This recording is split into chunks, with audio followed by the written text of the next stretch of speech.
Hello everyone. इस साल जो नया सिलेबस आया है उसमें हम चैप्टर 1 पढ़ रहे हैं जिसका नाम है social science meaning scope and important. ये हमारा बिगिनिंग ऑफ फर्स्ट चैप्टर है। ये इंट्रोडक्टिव चैप्टर है जिसमें कि हम हिस्ट्री, सिविक्स, ज्योग्राफी और इकोनॉमिक्स के बारे में पढ़ेंगे। तो चलिए हम इसके की कॉन्सेप्ट देख लेते हैं। Meaning of the social science, scope of the social science, relevance of the social science and guiding value in the social science, understanding social science from an Indian perspective. अब ये की कंसेप्ट है। हो सकता है ये कंसेप्ट एक ही video में पॉसिबल नहीं है, तो हम पहला देखते हैं meaning of the social science. पहले मैं आप लोगों को ये बता दूं कि सोशल साइंस होता क्या है। सोशल साइंस सिंपल सा कि हमारे सोशल बिहेवियर से रिलेटेड होता है। Now human beings are the social by nature. इंसान जो अपने नेचर से सोशल बनता है by the birth. Each person becomes the part of the family. हर कोई अपनी फैमिली का पार्ट होता है। Gradually becomes the connected to wider group. पहले वो एक फैमिली का पार्ट होता है, फिर एक वाइडर ग्रुप से कनेक्ट होता है। ऑब्वियसली अगर मैं एक पर्सन की बात करूं तो पर्सन के बाद हमारा फैमिली बनती है। एक पर्सन, 2 पर्सन, 3 पर्सन, जब सब बहुत सारे पर्सन हो जाते हैं तो एक फैमिली बन जाती है, फैमिली। और फैमिली के बाद person, then family I am talking about. अब बहुत सारी फैमिली मिलकर क्या बनाती हैं, ग्रुप। और बहुत सारे ग्रुप मिलकर क्या बना देते हैं, नंबर ऑफ ग्रुप्स, है ना। तो यही क्रिएट होता है कि हम देखते हैं neighbours are there, classmates are there, friends are there, co workers are there, people live in the village. Towns, people कहाँ रहता है, टाउन्स में रहते हैं। विलेज है भाई, इतनी सारी पॉपुलेशन है, कहीं ना कहीं तो रहते ही होंगे ना, सिटी पर, टाउन में। They depend on another for the safety, livelihood, है ना, और लर्निंग एंड वेलबिंग। ये सोसाइटी है जो हम अपनी सेफ्टी के बारे में सुने, समझें, अपनी दिनचर्या को कैसे चलाते हैं, लर्निंग कैसे सीखते हैं। So they share the public space resources such as. अब जो रिसोर्सेज हैं, रिसोर्सेज मतलब जैसे सपोज ये नोट्स मैं आपको पढ़ा रही हूँ तो ये नोट्स आपके लिए क्या होंगे, रिसोर्सेज होंगे। Such as the water, roads, school, hospital, market, park, work places, these are the resources. So they also the share the idea. Just suppose we are sharing the ideas, customs, language, benefit, responsibility.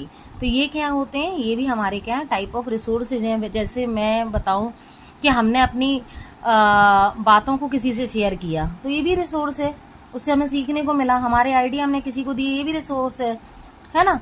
तो lived together action, one person can effect many others. एक person दूसरे person को effect भी कर सकता है, चीजें भी सिखाता है। Social science is the study of connection of shared arrangement.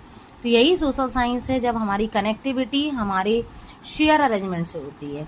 यहाँ पर कुछ राइटर्स हैं, उनके अकॉर्डिंग पोएम दी गई है। यहाँ पर थोड़ा सा दिखाई नहीं दे रहा, जिया हाइस के अकॉर्डिंग एंड चार्ल्स बेट के अकॉर्डिंग इन्होंने लिखा है कि bodies of learning study which recognise the situations and the, यहाँ प्रॉपर नहीं दिखाई दे रहा, मैं इसको स्किप करती हूँ, कमिंग वीडियोज में आपको बता दूंगी। Come on this one.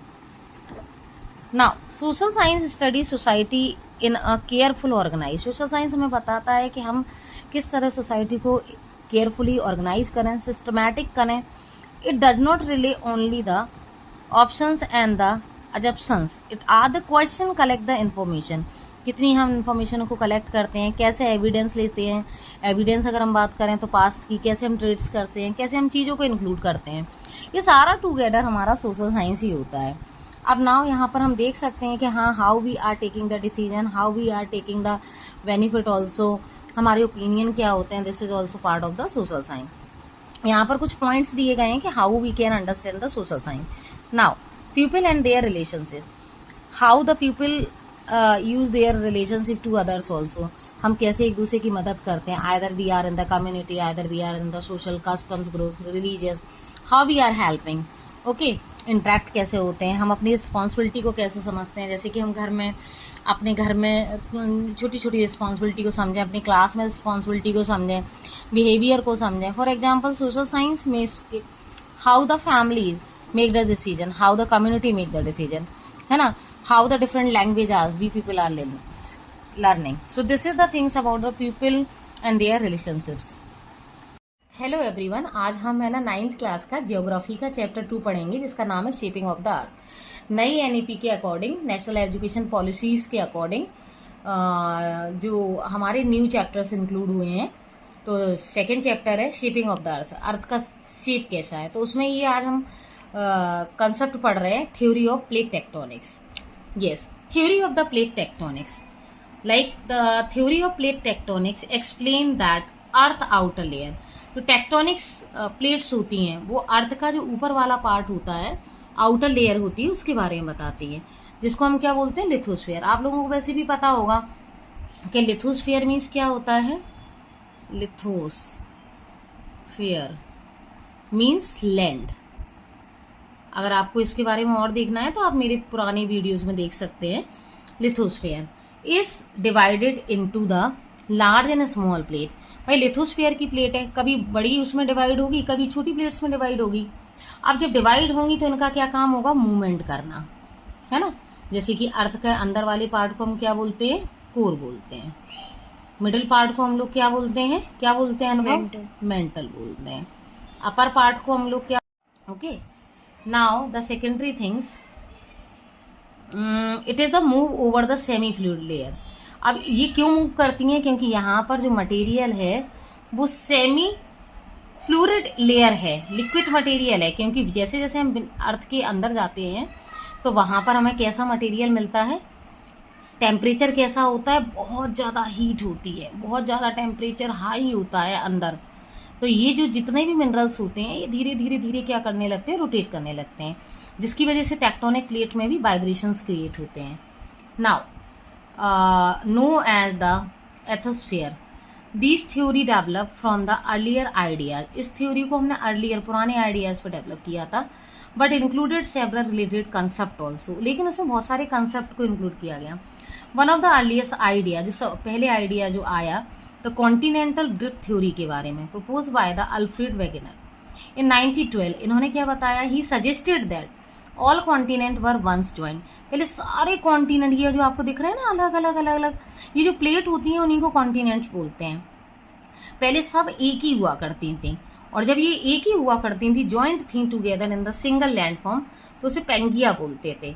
लेकिन जैसे जैसे अर्थ में वाइब्रेशन क्रिएट हुआ, अर्थ का अंदर का टेम्परेचर गर्म हुआ, तो ये मटेरियल क्या होने लगा, स्विंग करने लगा, और बाहर की टेक्टोनिक प्लेट्स में मूवमेंट होने लगा।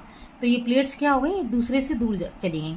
आज देखिए आप, एशिया की प्लेट कहाँ पर है, नॉर्थ अमेरिका की प्लेट कहाँ पर है, where is the South American plates, where is the Australia, so on the thing, ठीक है। So although he provided evidence such as the matching coastline, fossils, rock formation.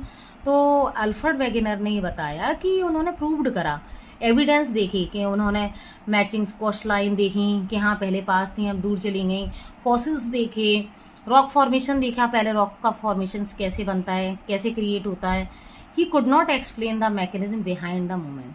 But now next thing, later the sea floor spreading theory propose by the Harry Hess and Robert Hess in 1950 provided the missing mechanism. जो mechanism यहाँ missing था वो यहाँ provide किया गया।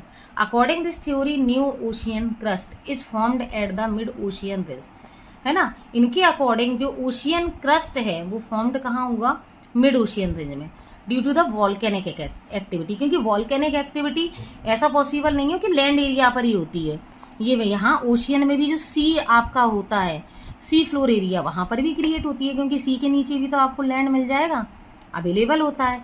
तो it's explain how continent could move over the time, वो supported by the evidence and the magnetic striping on the ocean floor. अब जैसे कि मैं अर्थ की बात करूँ, यहाँ टेम्परेचर बहुत ज़्यादा है, तो यहाँ मैग्नेटिक पावर भी बहुत स्ट्रांग रहती है।